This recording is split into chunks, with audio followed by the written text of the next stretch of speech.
Rajahmundry bypass road Nandamuri bus shelter వద్ద Hindupuram MLA ప్రముఖ cine నటులు నందమూరి బాలకృష్ణ పుట్టినరోజు వేడుకలు ఘనంగా నిర్వహించారు.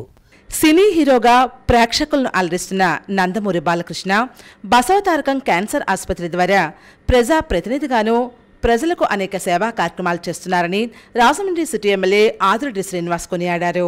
తమ భవానీ చారిటబుల్ ట్రస్ట్ నిధులతో పునర్నిర్మించిన బైపాస్ రోడ్లోని నందమూరి బస్ షెల్టర్ను హిందూపురం ఎమ్మెల్యే ప్రముఖ సినీ నటులు బాలయ్య పుట్టినరోజు సందర్భంగా మంగళవారం ఆయన టీడీపీ నాయకులు మజ్జి రాంబాబు, కాస నవీన్ కుమార్, బొడ్డిగ రాధా తదితర పార్టీ నాయకులతో కలిసి ప్రారంభించారు. అనంతరం ఎమ్మెల్యే ఆదిరెడ్డి వాసు మాట్లాడారు. గుడా మాజీ చైర్మన్ టీడీపీ రాష్ట్ర ప్రధాన కార్యదర్శి గన్నెకృష్ణ సూచన మేరకు ఈ బస్ షెల్టర్ను తీర్చిదిద్దామని వివరించారు. స్థానిక 6వ వార్డుకు చెందిన టీడీపీ నగర ఉపాధ్యక్షుడు మజ్జి రాంబాబు పర్యవేక్షణలో బస్ షెల్టర్ను బాగు చేయించినట్లు ఆయన తెలిపారు. బాలకృష్ణ నటుడిగా ఎన్నో విలక్షణ పాత్రలతో ప్రేక్షకులను అలరిస్తున్నారని, బసవతారకం క్యాన్సర్ ఆసుపత్రి ద్వారా ప్రజలకు వైద్య సేవలు అందిస్తున్నారని కొనియాడారు. మరోవైపు హిందూపురం శాసనసభ్యునిగా ఎన్నో సామాజిక సేవా కార్యక్రమాలు చేపడుతున్నారని ఎమ్మెల్యే ఆదిరెడ్డి వాసు అన్నారు. అఖండ 2 టీజర్ ఇండస్ట్రీని షేక్ చేస్తోందని, బాలయ్య బాబు నటన నెక్స్ట్ లెవెల్లో ఉందని ఆయన కొనియాడారు.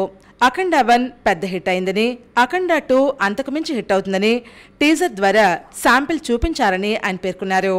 బాలకృష్ణ భవిష్యత్తులో కూడా మరిన్ని మంచి చిత్రాల్లో నటించి అలరించాలని, ప్రజలకు సేవా కార్యక్రమాల ద్వారా మరింత సేవ చేయాలని ఎమ్మెల్యే ఆదిరెడ్డి వాసు ఆకాంక్షించారు.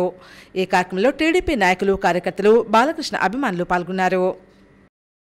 ఆయన చేస్తున్న సేవా కార్యక్రమాలు బసవతారకం ద్వారా కానివ్వండి, ఒక పక్కన ప్రజాప్రతినిధిగా ఆయన ఒక ప్రజలకి అందిస్తున్న సేవలు కానివ్వండి, మరో పక్కన సినీ రంగంలో ఆయన అలరిస్తున్న విధానం కానివ్వండి, అన్ని రంగాల్లో కూడా ఆయన ఒక బెంచ్ మార్క్ తోటి ముందుకెళ్తా ఉన్నారు.